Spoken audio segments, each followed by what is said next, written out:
Ada apa dengan Zulhijjah? Untuk pengetahuan semua, saya dan kita semua, 1 hingga 10 Zulhijjah, 1 hingga 10 Zulhijjah adalah hari terbaik dunia di sisi Islam, sehingga ia lebih istimewa daripada 10 terakhir Ramadan. Sehingga 10 terawal Zulhijjah lebih istimewa dari 10 terakhir Ramadan mengikut sebahagian ulama.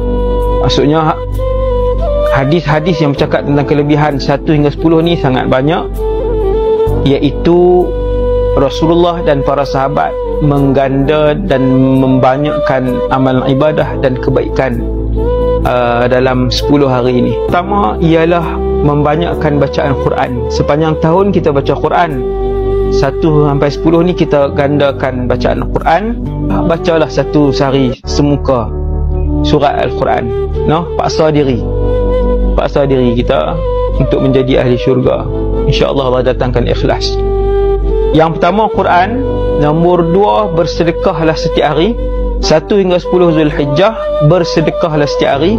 Jadi yang kedua, kita bersedekah. Tadi saya dah sebut Quran, sedekah. Yang ketiga, kita berpuasa 1 hingga 9 Zulhijjah, sebab 10 hari raya Aidil Adha haram berpuasa. 1 hingga 9 kita berpuasa. Quran, sedekah, puasa.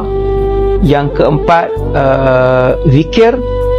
Tuan-tuan, zikir yang paling afdal majoriti ulama pilih ialah subhanallah walhamdulillah wala ilaha illallah wallahu akbar. Saya sebut tuan-tuan, zikir ini tuan-tuan banyakkan daripada 1 sampai 10 Zulhijjah ini sehari 300 kali. Yang ni tak ada hadis, tapi kalau nak banyak berapa, sebahagian ulama sebut banyak itu 300.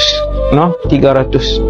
Ini tak ada hadis lah, cuma banyakkan. Banyak berapa pun tak apa, kita letak target senang.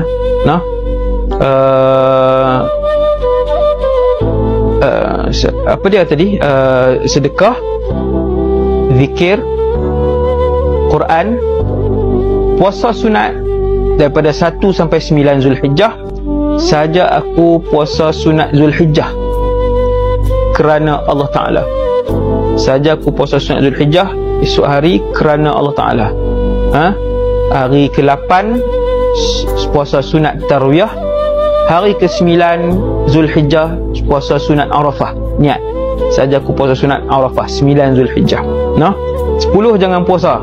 Tuan Alim terlajak pula. 10 raya haji, raya haji pertama haram berpuasa. Jadi tuan-tuan, 1 sampai 10 ni pastikan amal ibadah kita berganda dan ditambah. InsyaAllah